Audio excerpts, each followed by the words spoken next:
Salut les amis, j'espère que vous allez bien. On se retrouve aujourd'hui dans une nouvelle vidéo YouTube. Donc là, c'est une vidéo solo que je vais faire moi et je vais vous présenter les 6 erreurs à ne surtout pas faire dans le nettoyage. Je vais vous donner des conseils. Ces conseils-là, ils nous ont servi avec Pierre parce que toutes ces erreurs-là, on les a commises avec Pierre au tout début de notre entreprise. Donc voilà, cette vidéo, elle est faite donc pour tous ceux qui débutent, donc les débutants ou vraiment ceux qui viennent de lancer leur entreprise de nettoyage. Mais c'est aussi fait pour les personnes qui ont déjà une entreprise et qui auraient potentiellement des obstacles ou voilà, qui seraient potentiellement freinées par certaines choses qu'ils n'arrivent pas à visualiser, qu'ils n'arrivent pas à voir. Donc là, je vais vous présenter du coup ces 6 erreurs-là. Donc on va commencer par la première erreur. Eh bien, la première erreur, ça va être le manque de suivi avec vos clients. Donc comme vous le savez, dans une entreprise, le côté relationnel client, c'est très important. Et justement, on le néglige souvent parce que des fois, on fait un service, après silence radio, basta, on attend juste d'être payé. Eh bien non, ça ce n'est pas la bonne solution. Moi, je vais vous donner un exemple et je vais vraiment essayer de vous faire comprendre l'intérêt, surtout quand c'est votre premier client ou quand c'est un tout nouveau client. Par exemple, Camille, donc moi de chez Lemon Nettoyage, j'interviens pour une prestation, donc pour un nettoyage dans un restaurant de toutes les banquettes. Donc les banquettes où les gens s'assoient pour manger. Voilà, j'ai bien fait mon boulot, tout est bien fait, nickel. Donc ça me prend environ une journée. Et donc après, je range mon matériel. Je rentre chez moi, donc je suis un petit peu fatigué. Je décide de ne pas envoyer de message, j'attends juste d'être payé. Eh bien non, ce n'est pas la bonne solution. Moi, ce que je vais vous conseiller de faire, au contraire, c'est qu'une fois que vous avez rangé votre matériel, soit vous allez voir directement donc le client, donc si le propriétaire par exemple du restaurant est là, vous allez voir directement avec lui. S'il n'est pas là ou s'il n'a pas eu le temps de voir et puis après il travaille donc il n'aura peut-être pas le temps, ce que vous pouvez faire et ce que je vous recommande grandement, c'est qu'une fois arrivé, même si vous êtes fatigué, même si voilà, vous avez eu une longue journée, ce que vous allez faire, vous allez soit envoyer un petit message, donc par exemple bonjour, voilà, je suis Camille de Lemon Nettoyage, j'ai intervenu chez vous donc pour une telle prestation, nettoyage de banquette, voilà, tout ça. J'espère que cela a répondu à vos attentes. J'attends votre retour. Et bien, vous voyez, juste un petit message comme ça où vous pouvez aussi l'appeler et échanger sur votre prestation, sur ce qu'il en a pensé. Ce genre d'action, en fait, ça va permettre de vraiment créer un lien avec le client et d'établir une confiance. Donc le lendemain, le propriétaire, il vous répond. Super positif, vous avez fait un très bon taf. Tout a bien été réalisé, voilà, il n'y a pas de problème, tout a été nickel. Et en plus, ce qu'il apprécie, c'est votre petit message, donc le fait de demander si tout s'est bien passé. Enfin voilà. Le propriétaire du restaurant, pour lui, ça va vraiment être un acte de professionnalisme. Je vais appeler ça comme ça. En fait, pour lui, cette petite attention-là, c'est important. Et en fait, donc déjà, il va être content de votre prestation. En plus, vous établissez une confiance et il y a un bon relationnel. Donc, quand c'est un nouveau client, c'est parfait. Il va se dire, vous allez vraiment vous démarquer des autres. Donc, ça va être aussi votre côté, donc votre personne aussi. Hein. Des fois, il y a des profils qui ne s'apprécient pas trop. Donc, c'est une question de personne aussi, mais pas que. Donc, ce petit message-là, ça peut vraiment faire la différence. Ou ce petit appel-là, ça peut vraiment jouer en votre faveur. Et en plus de ça, il pourra vous conseiller. Donc, c'est ce qu'on appelle la publicité du bouche à oreille. Par rapport à ça, il va en parler par exemple à ses partenaires ou à d'autres restaurateurs, mais ça peut être aussi son côté dans sa vie personnelle. Donc il peut conseiller à des amis, et puis ça peut même devenir votre ami. Donc c'est vraiment important. Donc le suivi de la relation avec le client, c'est super important. Donc il ne faut pas faire cette erreur-là de ne pas communiquer avec le client. C'est une très grosse erreur. Maintenant, on va passer aux contrats et aux accords de service, on va dire vagues, donc flous. Donc comme vous le savez, il y a des fois où vous allez pouvoir établir des contrats avec des entreprises. Donc ça va être par exemple du nettoyage de vitres, du nettoyage de fauteuils, ça peut vraiment être beaucoup de contrats. Mais les contrats, ce qui est bien, c'est que c'est régulier et ça vous rapporte beaucoup d'argent, beaucoup de cash. Donc là, je vais vous montrer une erreur typique. Donc quand vous commencez à faire des contrats, ou par rapport aux accords de service qui sont dans le contrat. Je vais vous prendre un exemple. Donc voilà, je vais vous prendre l'exemple de Clara. Clara, elle est auto-entrepreneur. Donc elle a créé sa société de nettoyage et elle a réussi à établir un contrat avec une société de bureautique. donc une société de bureautique qui a appelé du coup Clara pour nettoyer toutes ses vitres. Donc elle, toute excitée, elle va s'entendre verbalement sur les grandes lignes du service à fournir, mais elle va négliger le détail, on va dire, de l'accord écrit. Quelques semaines plus tard, donc voilà, l'entreprise a accepté de travailler avec Clara. Donc Clara va se déplacer, elle va effectuer sa prestation, donc tout va bien se passer. Donc l'entreprise va être contente de son travail, ce n'est pas le souci. Voilà, elle est super contente, l'entreprise. Elle a fait du bon boulot, voilà, elle s'entend bien, elle a un bon relationnel, mais il y a malheureusement un malentendu, il y a un quiproquo. Parce que justement, Clara n'a pas été assez claire dans la rédaction à l'écrit de son accord. Donc quelques semaines plus tard, après son intervention, l'entreprise de bureautique va rappeler Clara et ça va créer un petit peu un danger entre les deux, entre la relation du client et de Clara. Vu que Clara n'avait pas mentionné des caractères spécifiques, c'est par exemple la fréquence de passage d'intervention, l'entreprise pensait que Clara passait toutes les semaines. Pour Clara, dans sa tête, c'était clair, c'était une fois par mois, mais parce qu'elle pensait, en fait, l'entreprise ne pouvait pas deviner ce que pensait Clara dans sa tête. Et Clara avait oublié justement de mentionner du coup cette fréquence de passage de venue de prestation, donc dans le contrat, clairement dans les accords du contrat. Ça peut créer un danger dans la relation client, dans la relation client entre l'entreprise de bureautique et Clara. Donc ça, Clara, par la suite, elle l'a bien compris. Donc elle a rédigé un document qui est assez clair. Et donc du coup, suite à cela, c'est beaucoup plus clair. Il y a une meilleure confiance entre le client et elle. Par la suite, pareil, toujours comme la solution de la première heure que j'ai parlé, et là après ça fait une bonne pub de bouche à oreille, il y a plus de confiance. Donc forcément, vu qu'elle fait en plus du bon boulot, forcément Clara gagne en confiance avec l'entreprise. N'hésitez pas à vraiment rester jusqu'à la fin de cette vidéo. Toutes ces erreurs-là avec Pierre, malheureusement on y est passé. Et en fait, le but de cette vidéo, c'est vraiment de vous apporter ce que nous, on aurait voulu éviter et ce qu'on aurait voulu entendre en termes de solutions, en termes d'erreurs à ne pas commettre. Donc c'est vraiment important pour nous, surtout si vous vous lancez. C'est super utile ces erreurs. En plus, j'apporte des exemples et des solutions à chaque type d'erreur. On va passer à la troisième erreur. Ça va être la négligence des assurances. Comme vous le savez, dans tout type de métier, on a toujours besoin d'assurance. C'est vrai qu'en auto-entreprise, on s'assure beaucoup moins fréquemment qu'en société. Mais quand même, c'est important de le souligner. Donc les assurances, ça va être hyper important. Pourquoi? Je vais vous donner un exemple très concret. On va parler pour une société par exemple. Une société qui a un employé. Imaginons elle ne paie pas d'assurance, elle n'a pas d'assurance sur son employé. Par exemple, un service de nettoyage de vitres. On reste toujours dans le nettoyage de vitres. Imaginons, donc l'employé, c'est des vitres assez hautes, donc il a un échafaudage ou une échelle. Enfin, voilà, bref, il a tout son petit matériel. Et malheureusement, cet employé-là, il tombe. Donc il tombe, il se blesse assez gravement. Donc il est envoyé à l'hôpital. Il y a plein de procédures qui sont lancées. Et justement, l'employeur, excusez-moi, donc vous, en tant que gérant de cette société, vous n'avez pas d'assurance. Et qu'est-ce qui se passe à ce moment-là? Il peut y avoir plein de procédures contre vous. Vous pouvez même déposer le bilan si c'est très grave. Ça a vraiment un impact financier sur votre entreprise. Puis même, ça peut vraiment vous travailler. Si la personne est vraiment blessée grièvement, ça peut être très très grave. Après, il y a une autre type d'assurance. Donc ça va être plus adapté, je pense, pour les auto-entrepreneurs et même pour les sociétés. Enfin bref, ça va être plutôt sur les types de biens. Donc je vais vous prendre un exemple. Vous avez un nettoyage de canapé à faire et ce canapé-là, il réagit mal à votre produit ou le tissu est un petit peu abîmé.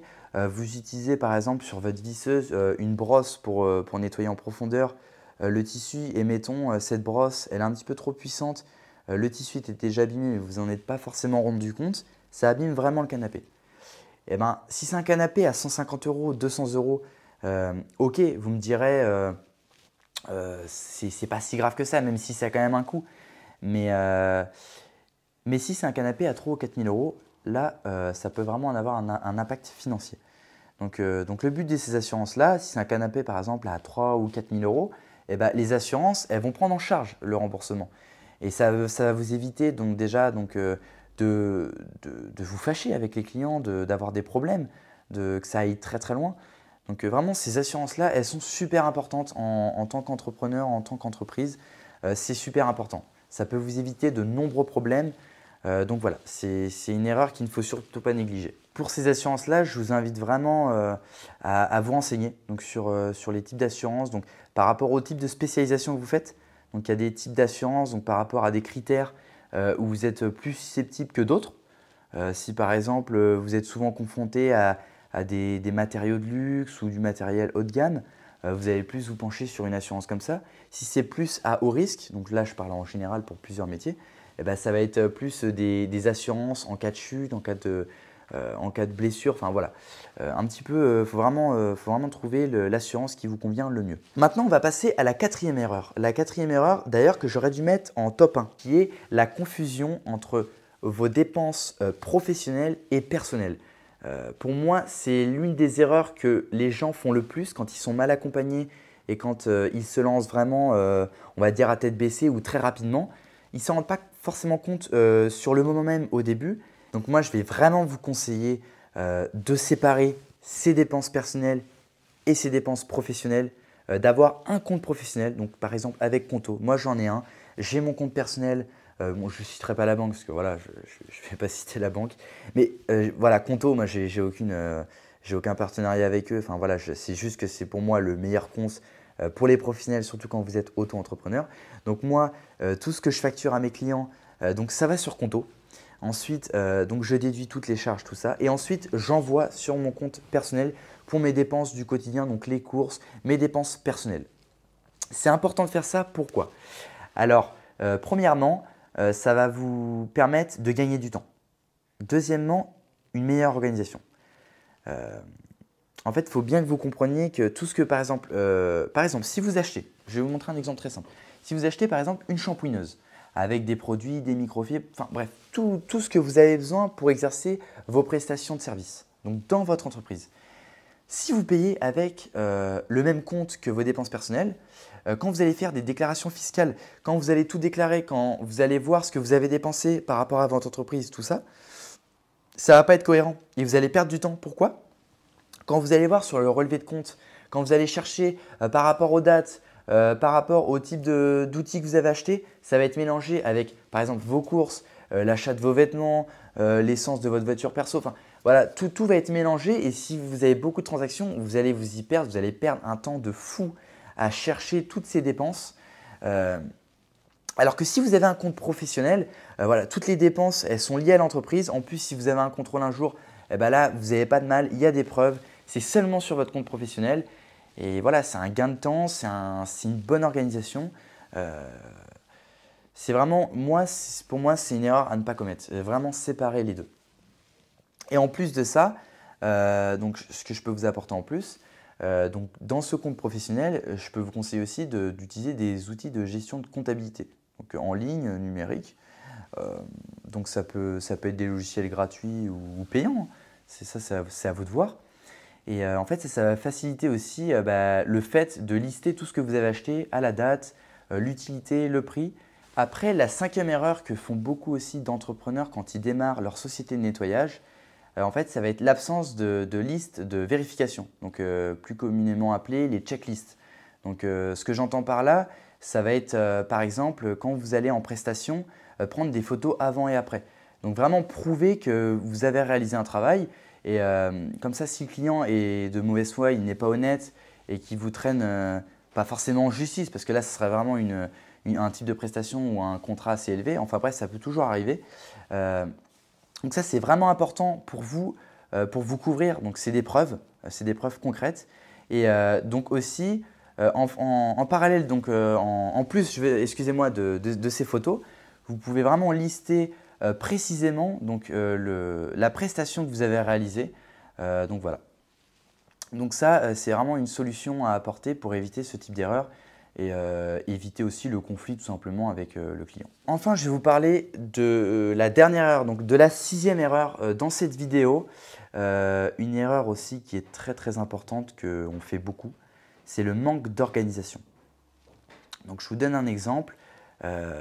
Vous êtes par exemple en voiture ou chez un client, vous avez un appel, un prospect, donc un futur client qui est intéressé, donc il vous donne beaucoup d'informations d'un coup et vous notez par exemple sur votre téléphone, de façon abrégée ou sur un bout de papier. Et voilà, après vous pensez à autre chose, vous partez directement sur une autre tâche. Donc en fait là, ce que je suis en train de vous dire, c'est que cette gestion d'emploi du temps, cette gestion de projet, en fait vous allez la faire dans votre tête et ça c'est pas bon. Parce que vous ne pouvez pas tout penser, surtout quand vous allez créer votre société de nettoyage, vous allez avoir beaucoup de problèmes à gérer. Donc vous n'aurez pas forcément le temps de vous prendre la tête avec ça. Il faut vraiment être bien organisé. Donc moi, ce que je vais vous conseiller de faire, ce que je ne faisais pas forcément au début, hein, voilà, là c'est les erreurs qu'on a fait avec Pierre et on préfère vraiment vous mettre tout ça sur une vidéo pour vraiment vous aider. Alors moi, ce que je vais vous conseiller de faire, ça va être d'utiliser un outil de gestion, de planification et de gestion de projet numérique. Donc ça, c'est vraiment mon conseil. Pourquoi? Alors cet outil de gestion, par exemple Dreamfloor, qui est un logiciel payant, après je peux en citer d'autres, mais ce n'est pas forcément l'intérêt de rentrer en détail dans cette vidéo, c'est vraiment de vous expliquer le pourquoi. Pourquoi? Alors déjà, une fois que vous allez avoir votre client ou votre potentiel client, vous allez tout lister, tout ce qu'il vous a dit, la date. Vous allez avoir un planning, donc en fonction de vos disponibilités. Vraiment, tout sera organisé de façon à ce que vous soyez préparé et sûr et apte à directement aller sur le chantier. Donc vraiment, donc voilà, ça sera tout bien organisé. Il n'y aura pas un bout de papier qui traînera, ça ne sera pas un client que vous auriez eu au téléphone, que vous appelez, que vous notez sur un bout de calepin. Et l'avantage des outils numériques, c'est qu'ils peuvent être sur votre ordinateur, sur votre téléphone. Cet outil numérique, en fait, il est mobile.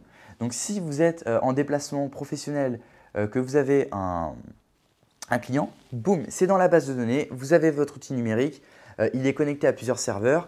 Donc voilà, vous pouvez vous connecter sur votre ordi, sur votre tablette, quand vous êtes chez vous, dans votre dépôt, sur votre téléphone. C'est super simple. En plus, c'est carré, c'est bien préparé, tout est propre. Enfin voilà, tout correspond à une certaine… Enfin voilà, il y a plusieurs rubriques, tout est bien organisé. Donc voilà. Après, pour les personnes qui sont plus, on va dire, manuelles, je vais mettre dans la vidéo, donc juste ici, vous allez la voir apparaître. En fait, cet outil, il va souvent se trouver dans votre dépôt, sur votre bureau, dans votre lieu de travail. Et en fait, tous vos clients vont être répertoriés donc, par semaine, la date, les semaines, dans l'année, par mois, voilà, tout bien organisé. Le problème, c'est que cet outil, il est manuel. Donc déjà, vous perdez un peu plus de temps. Vous pouvez le perdre. Et c'est surtout qu'il reste fixe. Donc, il reste dans votre lieu de travail.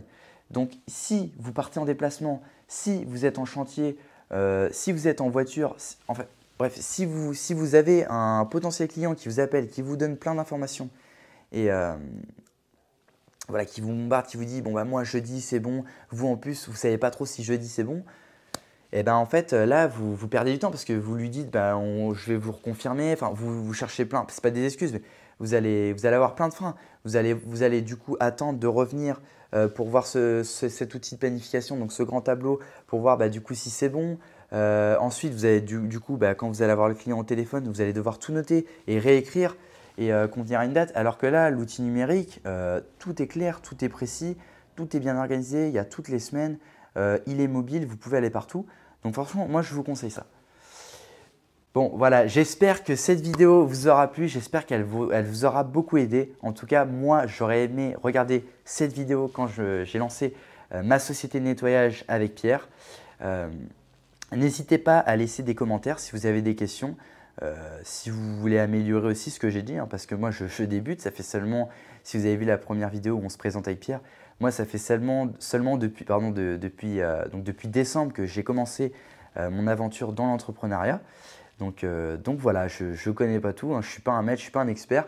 Moi, je ne veux pas vendre du rêve, je ne veux pas me sentir supérieur aux autres.